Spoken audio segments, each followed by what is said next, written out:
couple people commented on this thing I'm wearing. Everyone know what it is? Poppy. It's a poppy.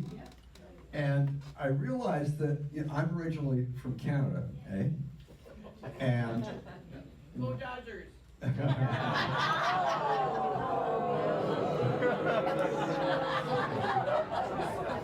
I wish both teams could have won. Oh my God. Oh. And I wish the guy had taken a little bit more distance from third base and hadn't slid cleats first, and they would have been celebrating. Anyway, so I don't think this was a tradition when I was a kid. People wore it the day off, November 11th. And we call it Remembrance Day, which I like better, because the whole idea is to remember things. And anyway, so I've actually written about that. But I became more aware of how it is watching two parliaments on C-SPAN. One is the British Parliament and one is the Canadian Parliament. And it seems to be this new tradition of wearing these things for a couple of weeks. So I just thought I'd do it. Okay, well, a little about me. As I mentioned, I was at the Naval Postgraduate School, and I'm currently a research fellow with the Hoover Institution at Stanford. You might have questions or comments, and you didn't think of them in the moment. So I've put up my email, David R. Henderson, remember the R, 1950, guess what year I was born, at gmail.com. And then I have a Substack, davidrhenderson.substack.com. And I call my blog To Differ. And a little background, I was from 82 to 84, I was the senior economist for health policy. From 83 to 84, I took on the energy portfolio with President Reagan's Council of Economic Advisors. Here's me with the man. This was in 1993. Who here has heard of Paul Krugman? Oh, goodness. Who here looks at his Substack?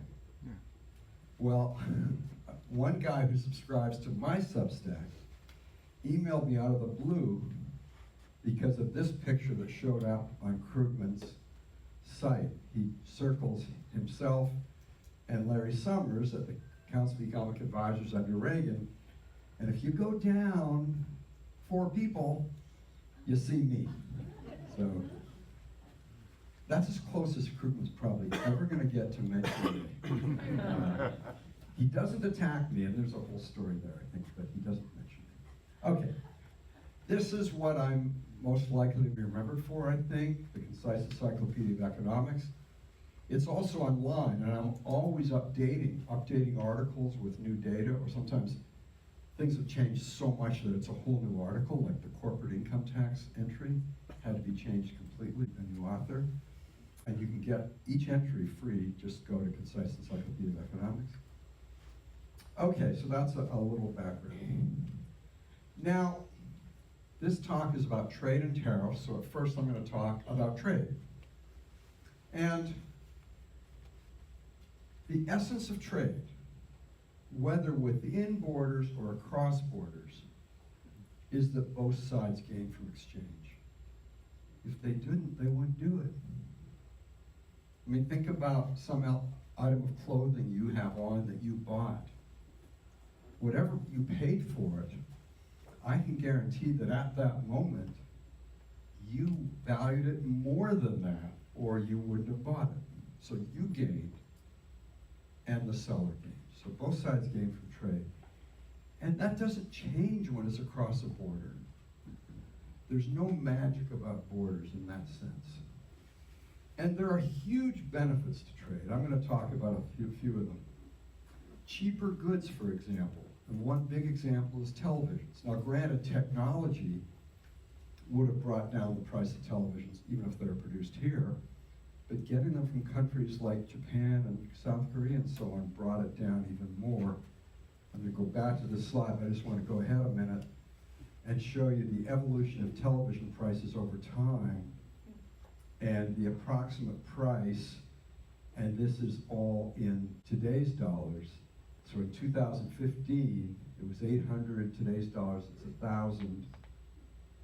In 1985, it was 1,400. In 1997, when we first got the plasma TVs, In today's dollars, it was 28,000. So it came down from 28,000 all the way to 1,000. That's just really remarkable. I remember telling someone when I was giving a talk down at the Reagan Ranch, he was ahead of me in terms of the kinds of things he bought, and I said, I'm going to buy one of those widescreen things when the price hits 1,000. And the next year it hit 1,000, so I bought one. Okay, back to some of the other benefits. Better goods, sometimes not better, but often better. And the big example is cars. And the great thing about this audience, you remember what cars were like. Some of you remember what they were like in the 50s, as do I, but all of you remember what they were like in the 60s and 70s.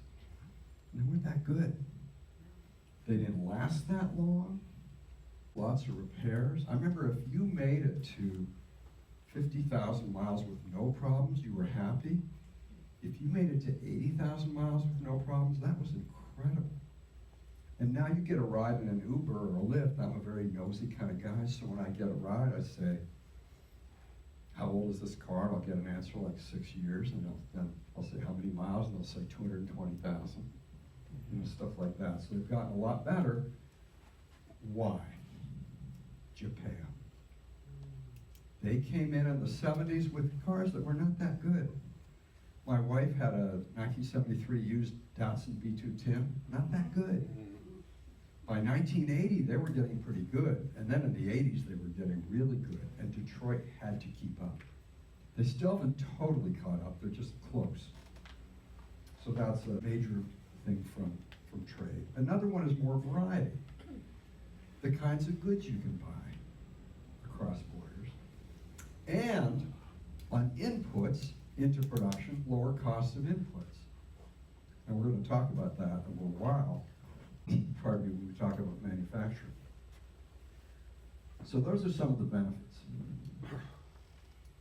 And as a bonus, more exports. So if they're going to buy our exports, they need to have our money. And how are they going to get our money? By selling us stuff that we call imports. And that raises a question. Why have traditionally American farmers been among the strongest advocates of trade? Free trade. Yeah, Alan. Because they were exporting a lot of it. Yeah, they export a lot. Our agricultural sector is a major exporter. So for that to work, people have to be getting American dollars to buy those exports. Which also leads to a riddle that David Friedman, the son of Milton Friedman, likes to ask. How do you grow Toyotas in an Iowa cornfield? First of all, grow corn. Second, trade it for a Prius. Now, of course, you don't literally trade it, it's not barter, but you sell it to people in another country and get money and buy things like Japanese cars. And in fact, there's still this kind of hit on trade because it's with foreigners. And it's like this thing deep within us because of evolution. You know, we had our own little group, and who are those outsiders anyway? But one thing I think people have less trouble with is technology. And actually, trade is a lot like technology. And there's this famous parable, which has been copyrighted, so I can't show you. We used it in every course I taught, of the miraculous firm on the North Carolina coast. It's a made-up example, but it makes the point. This firm sets up on the North Carolina coast and trumpets this amazing technology that it's going to keep secret. And it gets all these inputs and turns them into these really quite low-priced outputs. And everyone's happy. Well, not everyone. Sometimes the competing people aren't happy at all, but consumers love it. Boy, how does this work? And they won't tell how it works. And then one day, this 14-year-old boy is scuba diving. And remember, this firm is on the coast. And he goes underwater, and he figures out they aren't producing at all. This is a giant export-import operation. They're taking those raw materials, they're sending them to other countries, and then they're bringing in imports. And then there are all these denunciations in the newspaper. Oh, this is terrible. But what was different? What was different was the story and the fact that one was trade and one was technology, but it had the same effects. So we, the consumers, are the big gainers from trade. And that's why it's really mistaken to keep focusing on whether we get to export more. That's good too, because our exporters make money, but we, the consumers, are the big gainers. Sometimes people worry that we've had a big decline in manufacturing, and this graph kind of cause you to have that worry. This is, by the way, one of the best sources of statistics is FRED, capital letters, done by the St. Louis Federal Reserve. And so you just go there and you can plug in all kinds of things and get good data. This shows the number of employees in manufacturing. Look at World War II, went way up. And then the war ends, goes down, and then it goes up and down, and so on. And it reaches its peak in about 1978. And then it goes down, down, down, down, down, up a little bit. It goes to this in about 2025. So around 13,000 employees, down from about over 19,000 in 1978. That's a huge drop, especially when you consider that the labor force over that time has gone up way more than 50%. So as a percent of workers, it's very low. And that's what leads people to say, we don't have manufacturing. But that graph doesn't say that at all. It says we have fewer employees in manufacturing. Let's see how we're doing in manufacturing. Our manufacturing output is only 6% below its peak. So we've hardly lost any manufacturing. And why is that? Output per worker. Remember I said 78, well, we can't go back, they don't have that data, but they've got it from about 1985. And notice what's happening between 85 and the middle of the first decade of this century. It essentially more than doubled output per worker. And that's why we were able to have almost as much manufacturing output with fewer workers. Then let me ask the question. People seem to have a desire for us to have manufacturing. I don't share that desire particularly, and I think not that many economists do. But if you do, there's one key thing you shouldn't do. Don't raise taxes on inputs into manufacturing. And that's what tariffs on aluminum and steel are. Sure, aluminum's manufactured, steel's manufactured, but aluminum and steel are also major inputs into things like cars and trucks. And so you raise tariffs on those things, you make it more expensive to produce cars and trucks here. And just yesterday I came across this study by two economists at the Federal Reserve Board of Governors. This is from July. They calculated the average effective tariff rate went from 2.3% in 2024. Before I go on, let me just point that out, that means we were close to a free trade country. 2.3% is not a lot. And it went from that to 13.1% as of June 2025.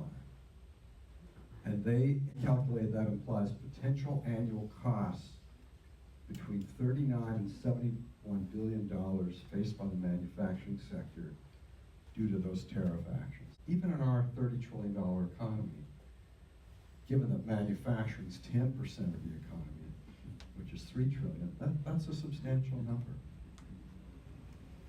So that's one thing, don't raise taxes on inputs. Now, that's trade. I want to next get into tariffs and just overall protectionism. That's the term that's often used for the imposition of tariffs and restriction via quota of imports. And by the way, if I remember, I'm going to point out some differences between tariffs and quotas. Okay. Protectionism really should be called barrierism. And that's really what it is. It's barriers to imports. And of course, if you have gains from exchange, and you have more barriers to exchange, you have less exchange, you have fewer gains from exchange. It reverses the gains from exchange. And there was this famous French economist and also journalist who was a member of the French legislature in the first half of the 19th century, named Frederick Bastiat. Beautiful writer. By the way, one thing I recommend you do is go online and look for his famous article, That Which Is Seen and That Which Is Not Seen. For my last 10 years of teaching, I used it at the start of every class I taught at the Navy School. And the students would comment, this seems as if it was written today. In other words, it's the same bad arguments used for things like tariffs then that are used now. And Bastiat had this wonderful image. A tariff is like a negative railroad. A railroad, when built, reduces the cost of getting goods from A and B and therefore increases exchange. A tariff is like getting rid of the railroad, maybe even blowing up the railroad. And also, by the way, so let's say the other country imposes tariffs, and it is true that until this year, we were one of the freest trade countries, one of the freest trade major countries in the world. We no longer are, we aren't even close, but we were. And an argument people made, this isn't just Trump, lots of people made this argument, that they have higher tariff barriers on our goods than we have on theirs, and that statement was often correct. But the question is, what do you do about it? So, I worked for Ronald Reagan, as I mentioned. I didn't work on trade under him, but of course I followed everything he did. We were right there. And he gave this speech defending free trade, and he had this, I don't know where he came up with this. People, by the way, talk about how dumb Reagan was. There's this book that my colleagues at Hoover put out, Martin and Annalise Henderson, in his own hand, where they found all the columns he wrote in the 70s. After he was quit being governor, he wrote for the LA Times regularly. And these were his notes. And just one little story.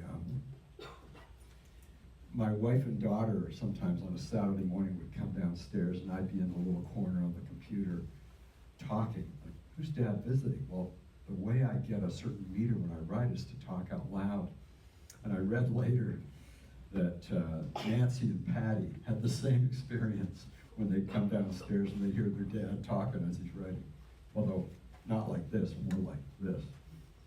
Anyway, he had this beautiful analogy about what, to illustrate why retaliation, imposing tariffs against the other country, is a bad idea. Remembering that trade benefits both sides. So by imposing tariffs, they have reduced trade. If we retaliate by imposing tariffs, we restrict trade even more. And here was his analogy. You're out in a boat, a lifeboat, in the middle of the ocean. You're already in bad shape. There are two of you. Your boatmate, for some reason, shoots a hole in the boat.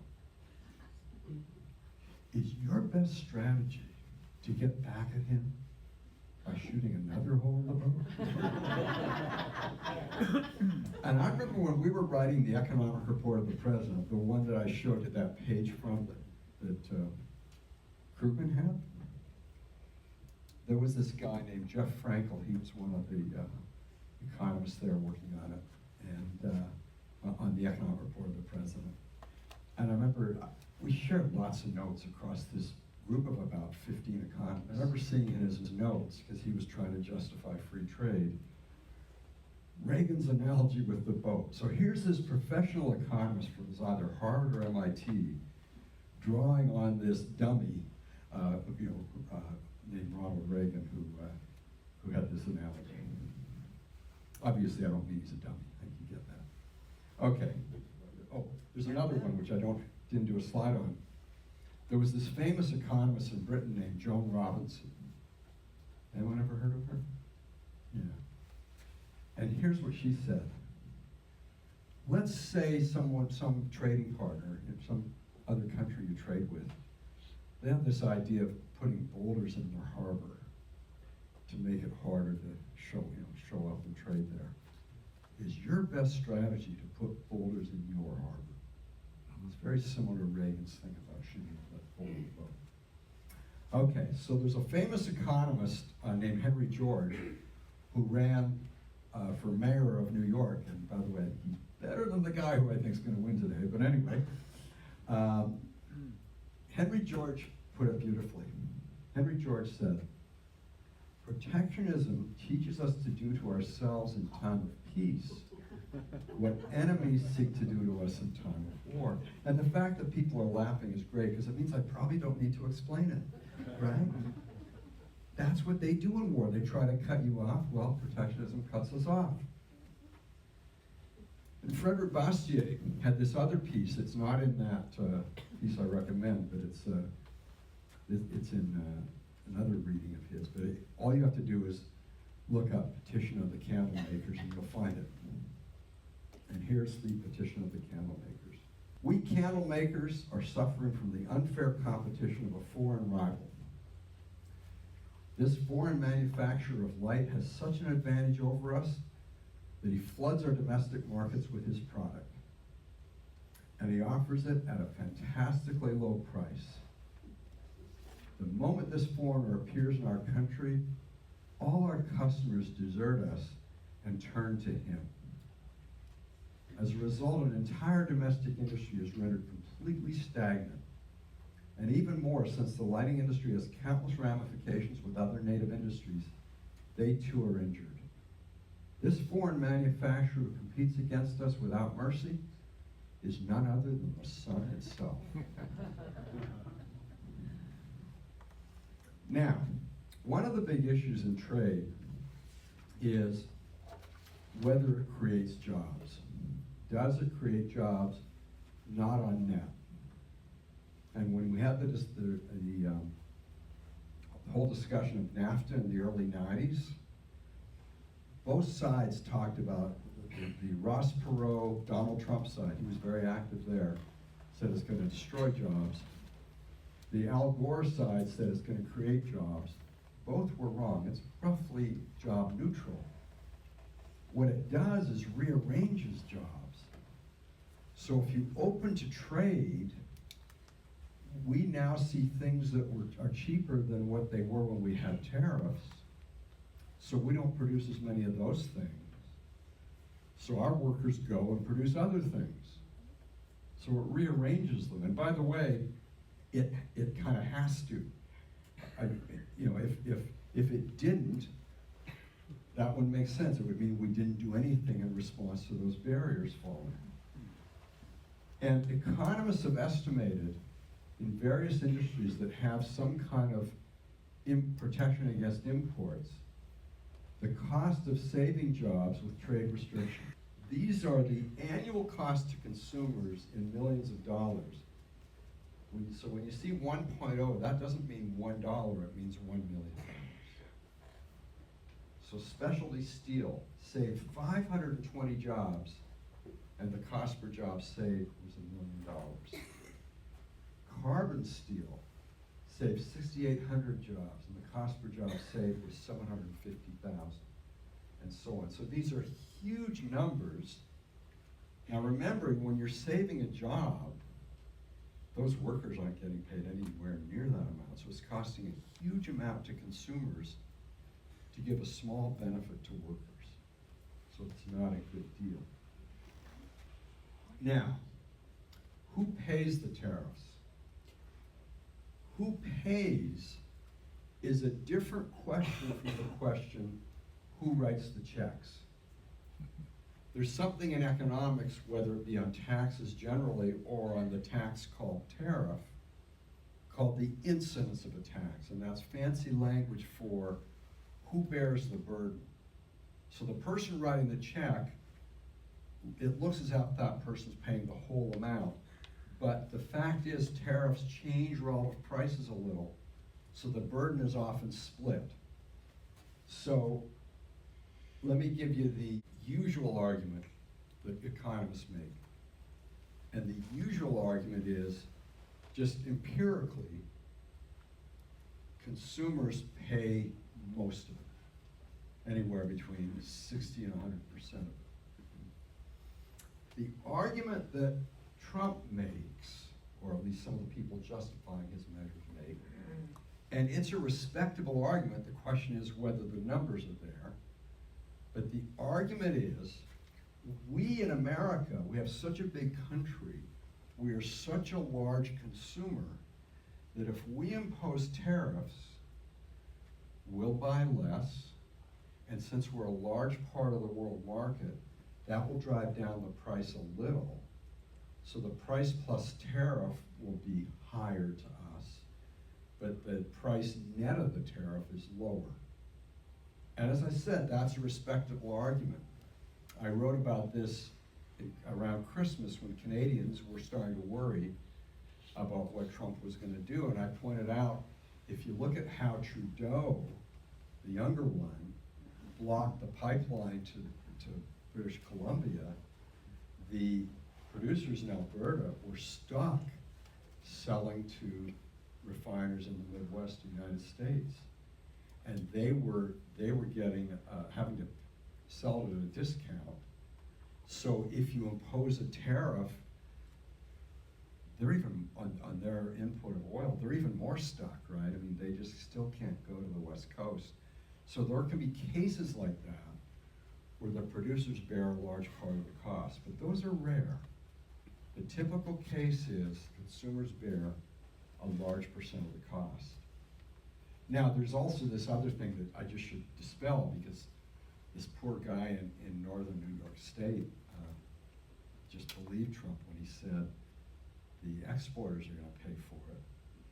He ordered a whole lot of feed for his livestock from Quebec, shipped to New York State, and got this big bill for the tariff for like $3 grand. He said, I don't get it. They were supposed to pay. No. Remember I said who pays the check is a different question from who writes the check, but who writes the check is not a different question from who writes the check. He wrote the check. Okay. Now, let me go to an example, because I don't want this to be all about Trump, because although clearly he has really changed our trajectory, we've always had these kinds of things going on in federal politics. So I want to talk about a recent example that happened with the cost of restricting Chinese tires. And this happened during the Obama administration, before he ran against Romney in 2012. In his State of the Union, he said, over 1,000 Americans are working today because we stopped the surge in Chinese tires. And I titled that, Don't Brag, Mr. President. And here's why. The cost increase on non-Chinese imports was $817 million. What happens if you're an exporter from another country and now China's not competing with you as effectively because they've got that tariff added on? You're going to be able to charge a little higher price. The cost increase on US made tires, they're going to be able to charge more. So the total cost of US consumers is over $1 billion, and you saved how many jobs? About 1,000. So cost per tire job saved, almost $1 million. quite substantial. Okay, I just want to read you a little section from a book called The Travels of a T-Shirt in the Global Economy. So, come to China, Patrick said. I'll show you everything. I wanted the whole story, I explained. Could he show me where the shirts were sewn? No problem. What about where the fabric is knit? Yes, of course. I pushed my luck. What about the yarn the fabric is made of? The spinning factory? Yes, he could arrange it. But this wasn't quite the beginning. What about the cotton itself? To tell the life story of my shirt, I had to start at its birthplace. I knew China was one of the world's largest cotton producers. Could I go to the farm and see how the cotton is produced? Patrick looked at the T-shirt. Well, that might be difficult. I think the cotton is grown very far from Shanghai, probably in Texas. Texas? Where is Texas? How far away? I asked. There was a globe on my desk, and I spun it around to China. Could he show me Texas on the globe? Patrick laughed. He took the globe and spun it back around the other way. Here, I think it is grown here. I followed his finger. Patrick was pointing at Texas. It's just these goods move around and we get these incredible efficiencies from that. We had a beautiful auto industry in 2024 where things move back and forth across the Mexican-US border, the US-Canadian border, all these things, a beautifully integrated auto industry. And now it's kind of disintegrated, and we don't know where because we don't know. Trump doesn't stick with one thing. We don't know, even a week from now, what those tariffs are going to be. Here's, by the way, kind of an example that I used to use. It might be a little dated. Which is the American car and which an import? We got a Ford Mustang, we got a Toyota Camry. Your inclination is to say the Mustang, right? The Mustang, 65% domestic, and the Camry's 80% domestic. Now, before Trump, because he's a special case here. Before Trump, what was the traditional reason we got tariffs? The traditional reason comes from an area in economists have really good insight about this, an area called public choice, where they look at the incentives of all the players in the political system. And we have, for getting rid of tariffs, dispersed gainers and concentrated losers. We have some of the tightest sugar import quotas in the world.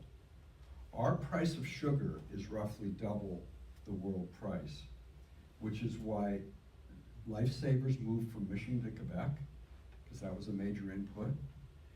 It's why Mexican Coke and Canadian Coke taste better than US Coke. A colleague of mine who was young at the time, who's taught at San Jose State, did this little taste test and wrote it up. He called it the taste of protectionism, where he had his students blindfold and drink Mexican Coke versus US Coke, and like 80% of them could tell the difference. You can buy, by the way, Mexican Coke at Costco. And if I have enough energy, that's where I'm going after this. And here's the great thing, it's so satisfying, the price is roughly double. It's so satisfying that I seem to drink half as much. So I'm spending the same amount. Anyway, so if the issue comes up, whether we should get rid of sugar quotas, we all would gain approximately $8 per year each. Very little, but there are 340 million of us. And so we don't even know that issue. Our voice is a whisper, and not even that. But the few hundred or thousand sugar producers who have hundreds of thousands or millions of dollars at stake, their voice is very loud, and they're the ones who get listened to. And that's why we got. Now, why do I say this is before Trump? Because Trump is kind of an independent player. He's not responding mainly to the demands of producers. He's responding to his own thinking.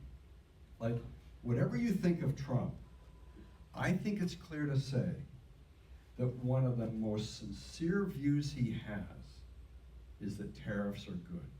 He's had that view for over 30 years. He says it's the most beautiful word in the dictionary. And then he tried to recruit Ronald Reagan, saying Reagan loved tariffs. But if you watch that whole 5-minute video that Doug Ford in Ontario whittled down to a minute, that wasn't AI, that was Reagan just, Reagan, it is true, was justifying tariffs on Japanese semiconductors in the short term because of something the Japanese were doing. But that's why he took 4 minutes out of the 5 to say why that's bad long term and overall. So Trump is an independent player in a way that I've never seen, I think, in a president. Now, what about dumping?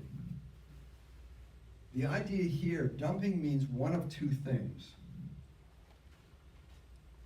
An exporter in another country selling goods here at a price below what they sell it for in their own country, or selling it here at a price below cost.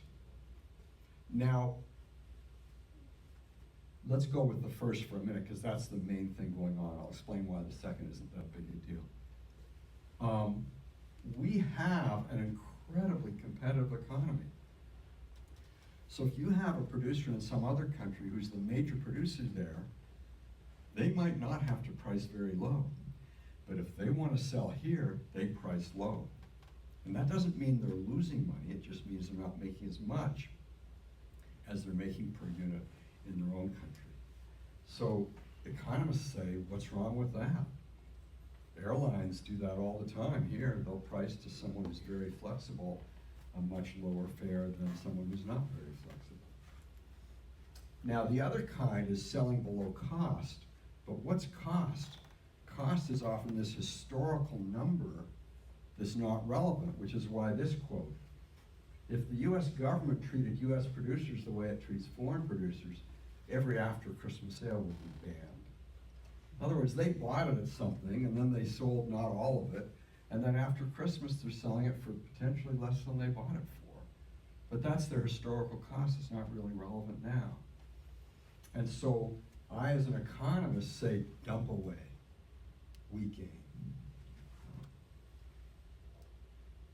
And by the way, when I couldn't find the source in this, I remember reading it years ago, but when the Commerce Department sends a letter to someone they suspect of dumping, the recipient of the letter could be this small little family firm in China or South Korea or Japan, whatever, or India, and they have like 90 days or 30 days, I forgot which, to respond and give all their cost data. And there might be just this very small firm. The Commerce Department sticks the letter in the outbox on Friday afternoon. So the clock starts, and it doesn't go out till Monday. So they play kind of dirty with this. Okay, now one of the big issues in trade is the trade deficit. Now it's actually called the merchandise trade deficit. So the big question there is it a problem? Well, I want to examine a particular trade deficit I have, namely my trade deficit with Safeway. My wife and I spend about $5,000 a year at our local Safeway. And Safeway, those pikers, spend approximately zero on listening to me talk. So I have a $5,000 trade deficit with Safeway. Should I worry about that? I don't think so.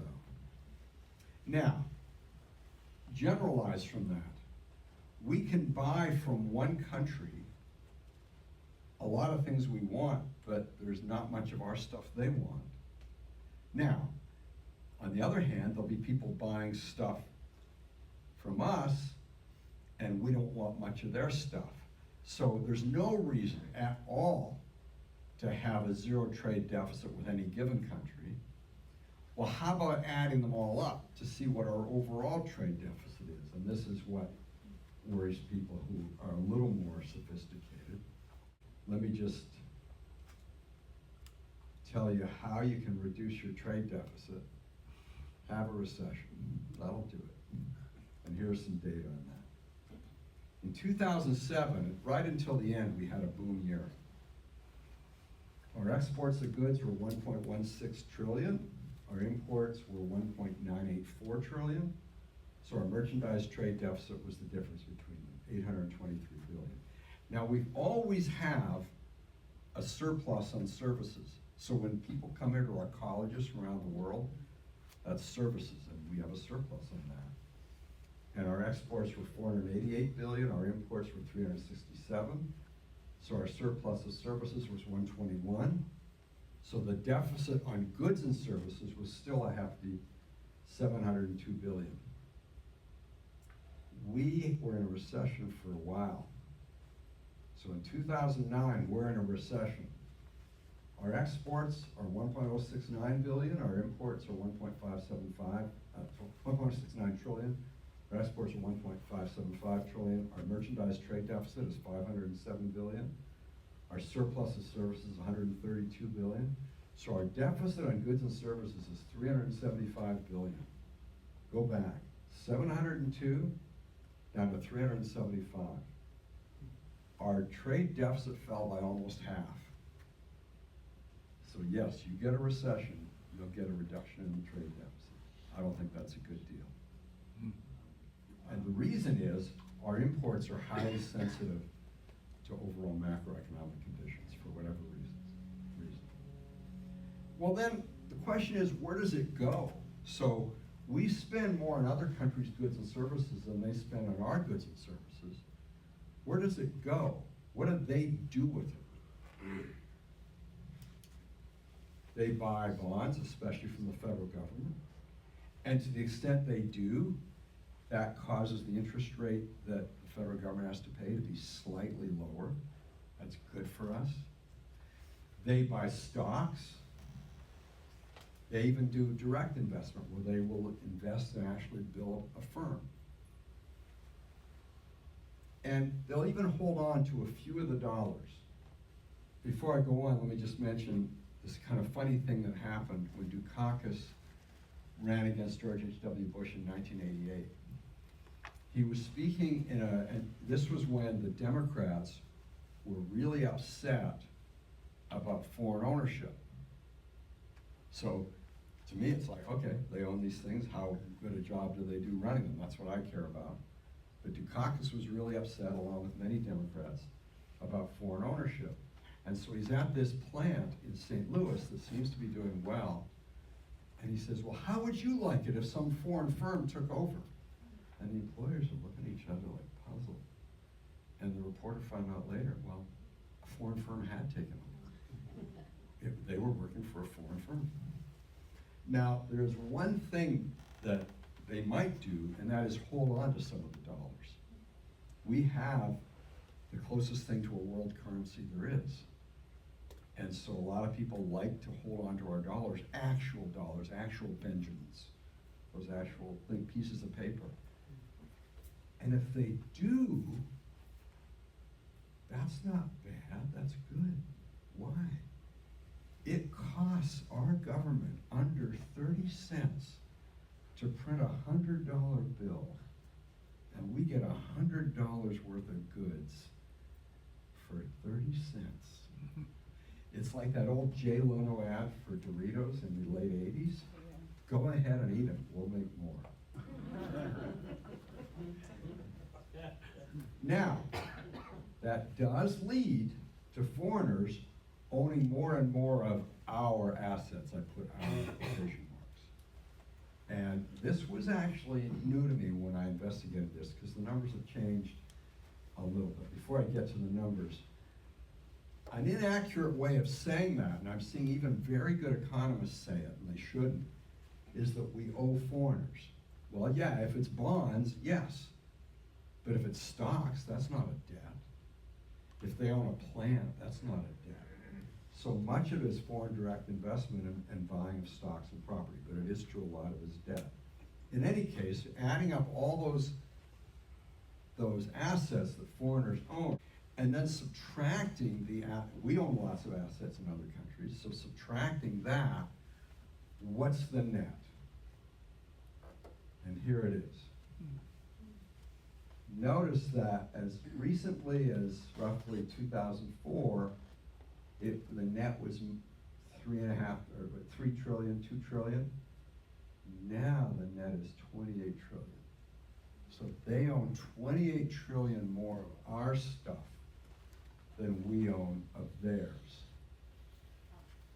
Now that does sound scary. So the question is, how scary is it? Well, one way to think through it is to ask, is this a problem for our net worth? Does it mean that we're getting poorer, or at least our net worths individually aren't growing much because they have more and more of our assets? No, it doesn't. So, the last time we had a trade surplus was 1974.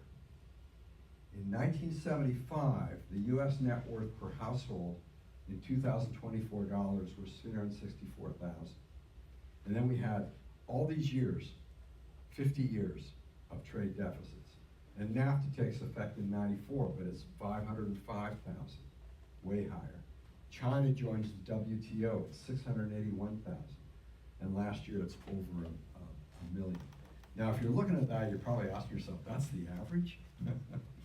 I know a lot of people who don't have that, and that's true. It's the average, which means a whole lot of people, like roughly 10 to 30 million, well, 10 million households, let's say, have a lot, and that raises the average. So maybe a more telling statistic is the median. What about the household in the middle? Here's what I found. The median family wealth was $94,700 in 2018 dollars in 1989. Before the recession, it had gone up to $146,600. And remember, this is with the net ownership, with other people in other countries owning more of our assets.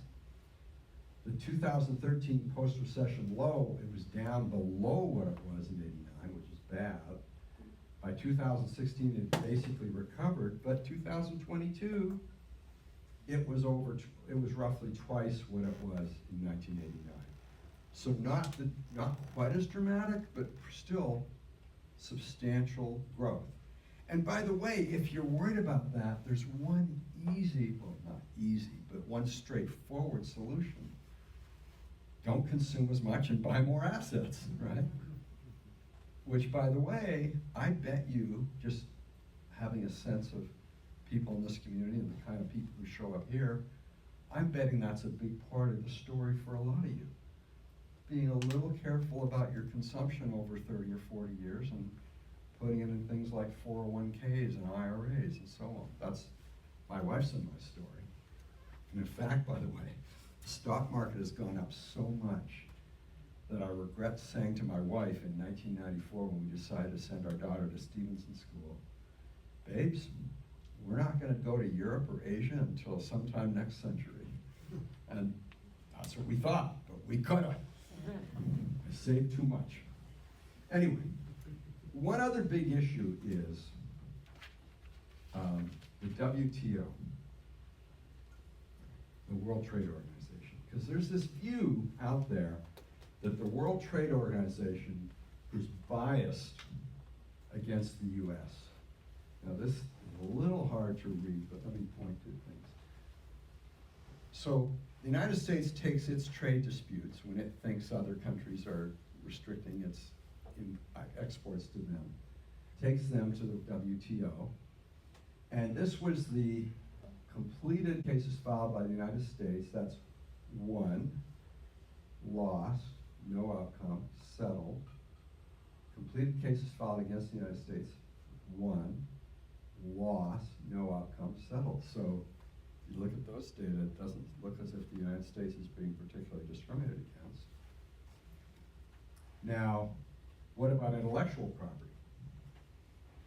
Here's what James Backus, trade economist at Cato Institute, wrote 2 years ago. Indeed, because there is this view, and there's something to it, that especially Chinese are stealing intellectual property. Indeed, the United States could today file a lengthy list of legal challenges to an array of Chinese trade practices under existing WTO rules, including on intellectual property protection enforcement, trade secrets protection, forced technology transfer, and subsidies. And then he says, The unfortunate reality is that for the most part, the United States members have not filed these challenges. Furthermore, the WTO, as a member-driven organization, cannot unilaterally initiate or adjudicate them. It's got to come from the particular country's government, and they just haven't done it for whatever reason. And now,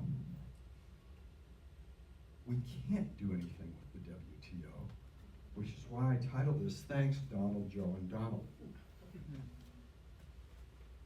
Trump in 2019, when he was president, refused to nominate people to the WTO, so they didn't have a quorum. They couldn't vote on anything. Biden sat there for 4 years doing nothing about it, and Trump has been there, 9 months, doing nothing about it. So you're not going to get far if you can't have them adjudicate. There's a little bonus about trade, and that is trade promotes peace. Montesquieu, who was one of the major thinkers that the founders of this republic read and looked to, said peace is a natural effect of trade. And there was a State Department official named Otto Mallory. By the way, Bastiat often gets credit for this statement. He didn't say it. It's kind of like, Will Rogers said it. No, he didn't. Mark Twain said it. No, he didn't. But you have to find who said it. When goods don't cross borders, soldiers will. And the idea is if you have trade, it doesn't mean it's a sure thing. It's just you're less likely to have conflict. I remember when there was that big potential conflict between Pakistan and India, and I think it was early in the first Bush administration, might have been earlier than that. I was in a cab in Washington and I found out the driver was from Pakistan. And I said, hey, are you worried about this? And he said, oh no. I said, why? He said, we got so much trade.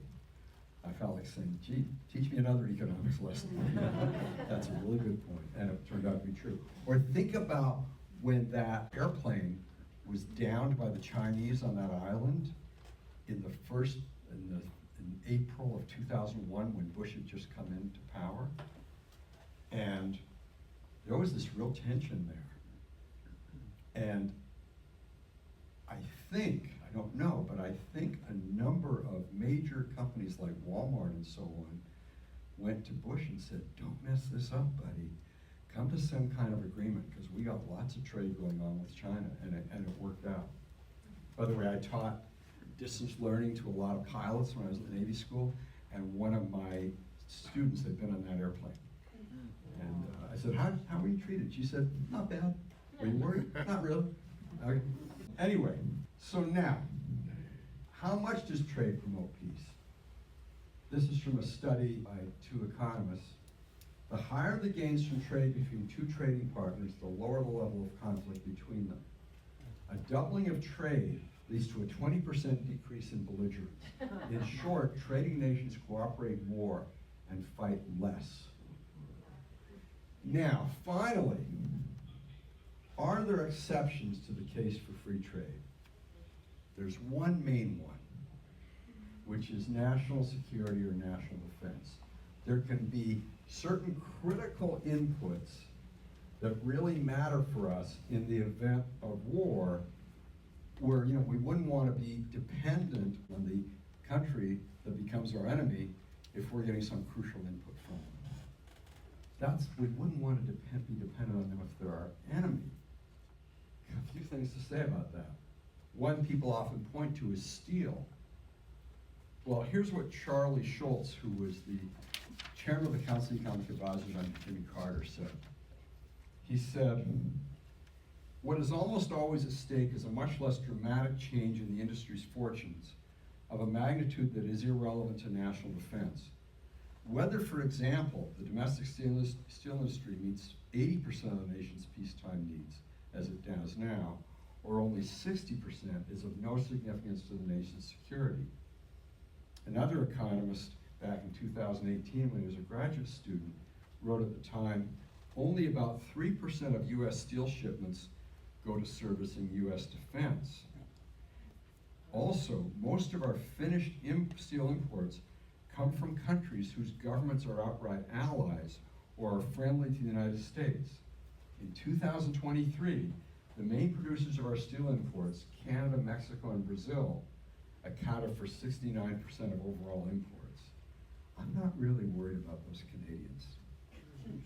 Or even, I'm slightly worried about the Mexicans, but not much. And I'm not worried about the Brazilians. So the point is, you've got to look at where you're getting your goods.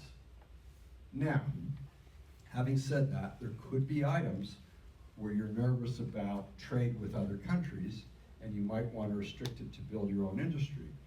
But that's only one way to go. I researched this for another article I wrote to try to find, okay, what were the crucial inputs when we were at war, an all-out war in World War II? We had so much of everything, but there was one input we didn't have and couldn't have, and that was rubber. And if you put 1,000% tariffs on rubber, you're not going to get many rubber trees growing, especially in the short run. So what would have made sense? To stockpile rubber before the war, which is what Jesse Jones, this major FDR administrator, did, but he was very, very frugal, and he didn't stockpile very much, so we kind of made it out. We made it anyway. But the point is, remember that when you're saying we've got to have this way of dealing with national security, you're talking about people like Jesse Jones who don't necessarily even have the right incentives. His pay doesn't go up if he does it right. His pay doesn't fall if he does it wrong. That is the major problem with virtually every government intervention. Finally, it can be abused. So the example I used to use was paper clips. I thought people could even make an argument, we really need paper clips, which aren't produced here, because they're going to be important for Pentagon memos or whatever. Well, guess what? I now have a real example, furniture.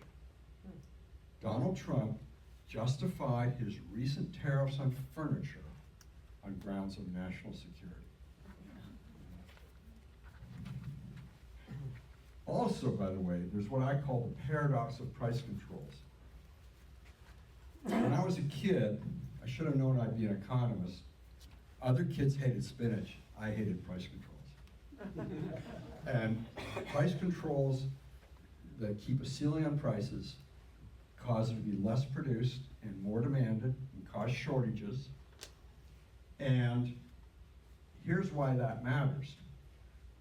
If you had assurance there'd never be price controls, and you don't have much domestic production that you can import, we've got people in the private sector who make pretty decent estimates of the probability of war, and they could stockpile those things in advance of the war and sell them at a premium price when the war happens. But what will happen? What happened in World War I and World War II and Korea, the government imposes price controls, so there goes their big gain. Well, on whom can they not impose price controls? Foreign producers. So that's an argument for not having domestic production, not having artificial domestic production, not having tariffs, but just depending on foreign producers. Again, as long as the foreign producers are entities like Canada, Brazil, Mexico, and so on, and not, say, China.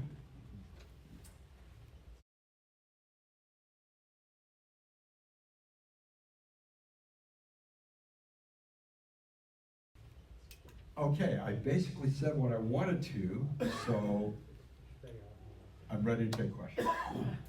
What about the situation with rare earth in China? Okay, the situation he's asking about with rare earth in China.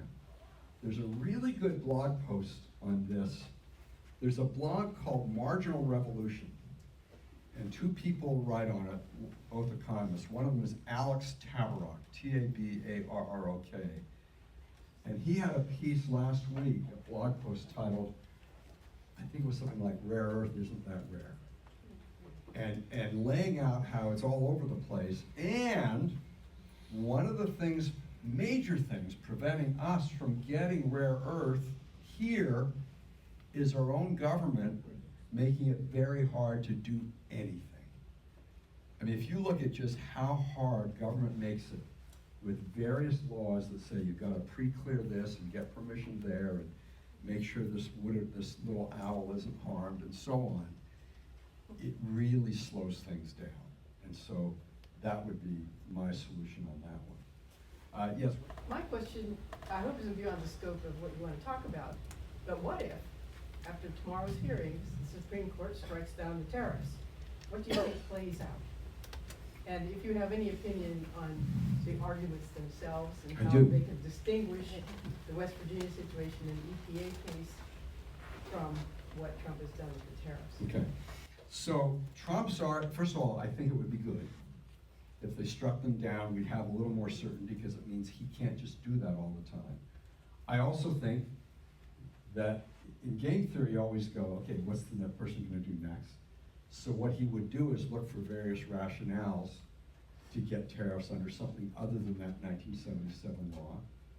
But that doesn't mean he'd be able to. And I don't think, if you look at what Congress did, the Senate the other day, 5 Republican senators voted with all the Democratic senators to restrict his ability on this. It wouldn't have gone anywhere, even if it passed the House, because he would have vetoed it. To get new legislation, he needs 60 votes in the Senate and 218 in the House, and then Congress has some real power. The arguments themselves, the argument Trump makes is an emergency argument, that we're dealing with an emergency. Here's the problem with that.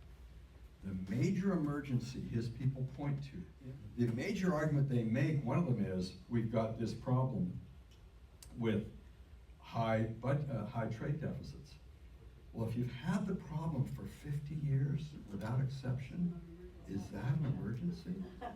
And then I was talking about this on Facebook the other day, when we were talking about how Trump went after Doug Ford, the Premier of Ontario, and then said, but I'm gonna stop our negotiations and I'm gonna impose another 10% tariff on Canadian goods. I said, I'm always the glass half full person, so I just think that even the Supreme Court will see through the idea that a TV ad is an emergency. Yeah. I've read enough of the briefs to know no one has made the argument I make, but they're right not to. My argument is Congress has no right to give away that power in the first place. Congress has only one way to change the Constitution, and that's to change the Constitution. They can't just say, oh, we're giving up this power that we alone have, and nowhere in the Constitution does the president have it. They can't do that, but they do it. And there's this long tradition, so stare decisis, I think it's called, don't go there, and that's why even people who are allies and friends of mine who've been writing these briefs aren't going there. They're arguing this is not an emergency. And I think that's a winning argument. Now, the previous court, people were really excited because it was a 7-2 vote against the tariffs by an appeals court. Here's what made me less excited. 6 of the votes against were Democratic appointed judges. 1 was a Republican. Of the 4 votes in favor of giving Trump the power, 2 were Republican and 2 were Democrat.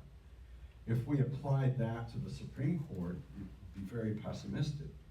But I don't think it makes sense to apply to the Supreme Court because we know a lot more about the Supreme Court. So I argued that Justice Jackson hates Trump. She's going to vote against him anyway. The other 2 Democratic appointees are more thoughtful, but they probably see the argument. They're going to vote that way. And ironically, I think 2 of the surest votes against Trump's tariffs are his 2 appointees. Because they have been so clear in the way, I've read a lot of their decisions, and they're just very clear about what the Constitution means and doesn't mean.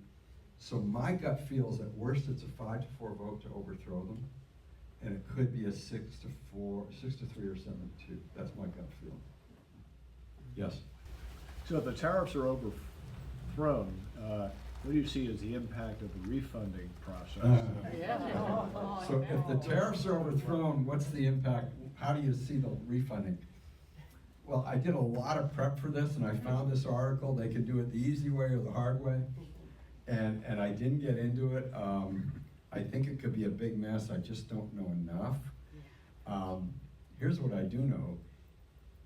realistically, no, what I think realistically, is that some of the major players, like you have, say, a major firm that has already paid $100 million in tariffs, it's gonna be pretty clear that they can establish that and go and try to get a refund. If I paid an extra $50 on an item from China, that's gonna be harder. Did you see what Howard Lutnick's kids did? So Howard Lutnick was the head of Cantor Fitzgerald. He leaves there, he becomes Secretary of Commerce, this big advocate of tariffs. His two sons take over Cantor Fitzgerald. They go to companies that have been paying these tariffs and say, we'll give you 30 cents on the dollar. So you get a refund, we'll get, you turn it over to us and we'll give you 30 cents now if you turn, so they're making a bet. I just get such a kick out of that. I wonder what that Thanksgiving conversation's gonna be like. Anyway, so I don't know enough about the refund process. Do you think there's a trend among both the Democrats and Republicans for more barrierism or protectionism, whatever you want to call it? Are we kind of going what you and I might think is the wrong direction? Oh, I'm trying to remember to repeat it, so I'll repeat it. Do I think that both Democrats and Republicans are going in the wrong direction, given that I'm a free trader? I think they've gone in the wrong direction. Republicans have tended to go against their principles and favor these tariffs, whereas 30 years ago, they were the ones who brought Clinton's NAFTA over the finish line. Democrats, my big hope for Biden was that he would reverse most of Trump's first-term tariffs. He didn't. So yeah, I think they've gone in that way. And I just think there's so many ways that Trump is ripe for criticism, and calling him Hitler isn't one of them. You can say, look, here's what consumers are paying. You're a middle-class family, or you're a lower middle-class family? Do you really want to be paying an extra $500 a year for all these things? And so, but they aren't doing that. So yeah, I think there's a danger of that. By the way, a little history here though. Which party was the free trade party in the 19th century? The Democrats. Which party made tariffs one of the key parts of their platform from Abraham Lincoln on? The Republicans. They were the high tariff party, and they were, and Hoover of course imposed signed the Smoot-Hawley tariff. He was a Republican. And then after the war it switched. Not totally. Republicans became bit by bit more pro-free trade. Democrats were pro-free trade for a few years, and then in the late 60s, early 70s, they moved against free trade. So you have what was called the Kennedy round under John F. Kennedy, where they negotiated tariffs down. That was Kennedy. But from then on, those things weren't happening. Oh, except, by the way, I'll give Clinton credit. Clinton got NAFTA, and that was nice. Yes? If we're picking up the cost of the tariff, basically consumers, what is the benefit? I mean, I know a lot of it is posturing, but what is the supposed benefit for having these giant tariffs to other countries in this part? There are two. One is the benefits to the federal government because they're getting revenue, and you'll see Trump really pushing that idea. The second is if it protects an industry from competition, that industry will benefit. So there was a good article in the Wall Street Journal in the last week or two about Ford Motor Company and how well it's doing. Why is it doing well?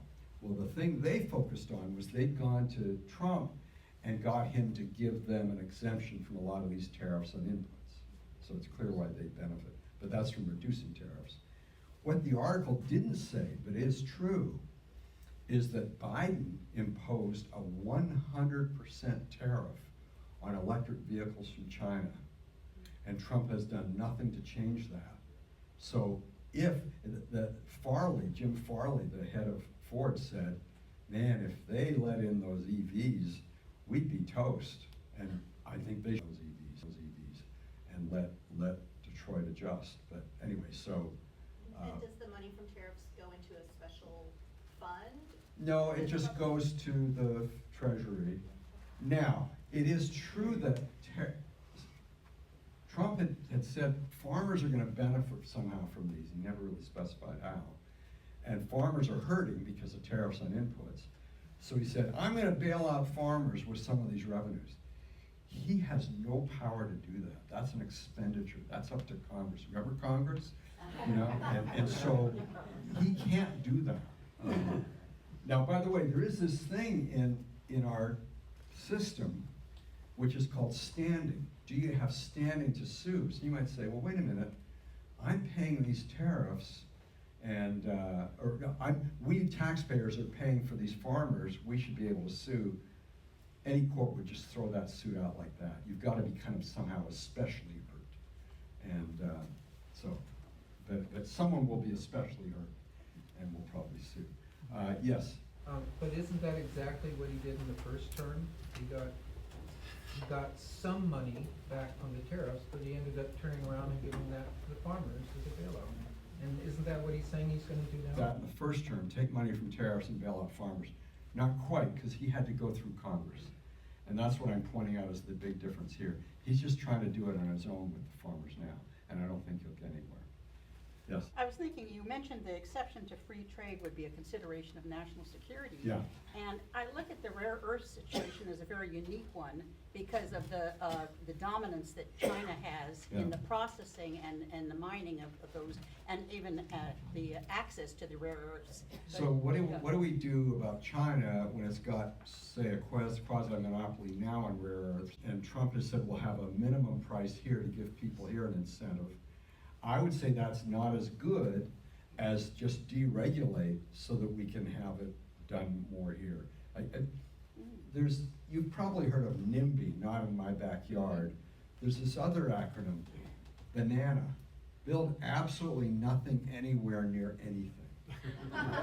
And that's the world we're looking at. I have a colleague at Hoover named Dan Wang, and I'm trying to get around to reading his book, but this prep got in the way.